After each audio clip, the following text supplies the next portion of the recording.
आप सभी जिस प्रकार से जानते हैं कि पुंछ राजौरी के अगर हम बुफलियाज इलाके की बात करें तो वहां पर घात लगाकर बैठे हुए आतंकवादियों द्वारा जो है वो पुलिस के माफ़ कीजिएगा सेना के वाहनों के ऊपर जो है वो कहीं ना कहीं ताबड़तोड़ गोला और कहीं ना कहीं गोलियां जो है वो बरसाई गई थी, जिसके चलते हुए 5 सेना के जवान जो है वो बलिदान हो गए थे, यानी कि शहीद हो गए थे। वहीं मैं आपको बता दूं कि 2 सेना के जवान जो है वो घायल बताए जा रहे थे। वहीं मैं आपको बता दूं कि इसी सिलसिले में सेना ने जो है वो कहीं ना कहीं बुफलियाज से सटे हुए जंगलों में रहने वाले लोगों को जो है वो हिरासत में लेना शुरू किया। कुल ये बताया जा रहा है कि 30 से अधिक लोगों को अभी तक जो है वो सेना द्वारा जो है वो हिरासत में ले लिया गया है और लगातार लोगों से जो है वो पूछताछ जरूर की जा रही है। फिलहाल मैं आपको बता दूं कि इस वक्त की जो एक बड़ी जानकारी वहां से निकलकर सामने आ रही है वो ये है कि कुल 8 लोगों को जो है वो सेना की तरफ से जो है वो हिरासत में लिया जाता है, जिनमें से 3 लोगों के शव जो है वो घटनास्थल के नजदीक से जो है वो पाए जाते हैं संदिग्ध परिस्थितियों में।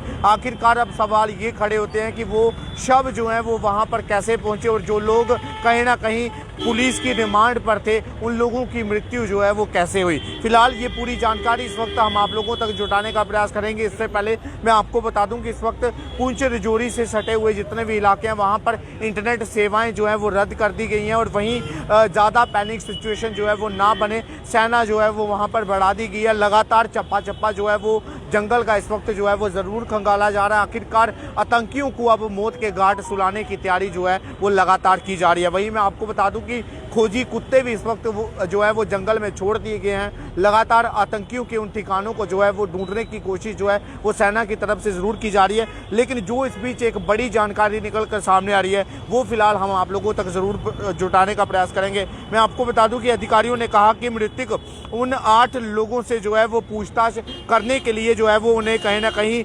सुरनकोट पुलिस स्टेशन के अधिकांश जो है वो क्षेत्र के अंतर्गत जो है वो गतियार मोड़ पर जो है वो गुरुवार को हुए हमले के सिलसिले में जो है वो पूछताछ के लिए उठाया गया था। उनमें से उन्होंने कहा कि बुफलियाज के टोपापीर गांव के निवासी अगर हम बात करें तो सफ़ीर हुसैन, जिनकी उम्र जो है वो कुल 43 ईयर्स बताई जा रही है। वहीं मैं आपको बता दूं कि दूसरा व्यक्ति जो है मोहम्मद शौकत बताया जा रहा है, जिसकी उम्र मात्र जो है वो 27 साल बताई जा रही है। और वहीं शबीर अहमद बताया जा रहा है, जिसकी उम्र मात्र जो है वो 32 वर्ष बताई जा रही है। और मैं आपको बता दूं कि इन 3 व्यक्तियों की जो है वो संदिग्ध परिस्थितियों में जो है वो मौत होगी, लेकिन उनकी मौत का कारण जो है वो अभी तक जो है वो पता नहीं लग पाया। हालांकि अब सेना के लिए इस वक्त जो है वो परेशानी बढ़ चुकी है, क्योंकि पहले जो है वो सेना कहीं ना कहीं आतंकवादियों का खात्मा करने की इस वक्त तैयारी कर रही थी। और वहीं इस बीच अब पुलिस द्वारा रिमांड पर लिए गए 3 व्यक्तियों की जिस प्रकार से वहां पर शव मिले हैं संदिग्ध परिस्थितियों में, तो इसके चलते हुए अब वहां पर कहीं ना कहीं परेशानियां जो हैं वो और बढ़ चुकी हैं।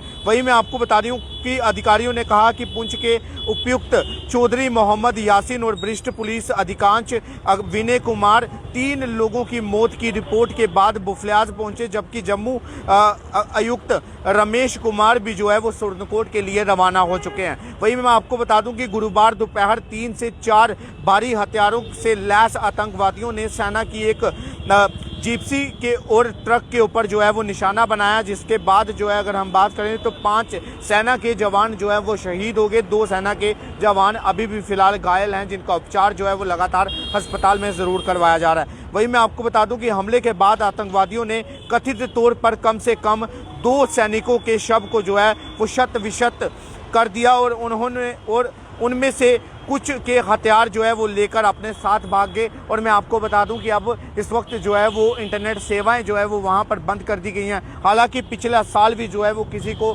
नहीं भूल सकता, क्योंकि 1 जनवरी 2023 की अगर हम बात करें तो 1 जनवरी 2023 को जिस प्रकार से डांगरी के बीच में एक दर्दनाक वाक्य देखने को नजर आया था, आतंकवादियों द्वारा कुछ घरों को जो है वो निशाना बनाया गया था। यहाँ पर IEDs भी जो है वो आतंकवादियों द्वारा जो है वो ज़रूर ब्लॉक की गई थी। हालांकि ये दहशतगर्द लगातार जम्मू कश्मीर में अपनी दहशत को जो है वो फैलाना चाहते हैं और वहीं दूसरी तरफ सेना जो है वो इनके खात्मे की लगातार जो है वो तैयारी करती हुई नजर आ रही है। अब आखिरकार देखना ये होगा कि सेना जल्द से जल्द कब तक आखिरकार उन बचे हुए आतंकियों को मौत के घाट सुलाती है। फिलहाल तब तक के लिए इतना ही। आप लोग अपनी प्रतिक्रिया जरूर दीजिएगा। इसी के साथ आप देखते रहिए चनार न्यूज़ अपडेट। दीपक उनास के साथ मैं गौरव नोत्रा। जय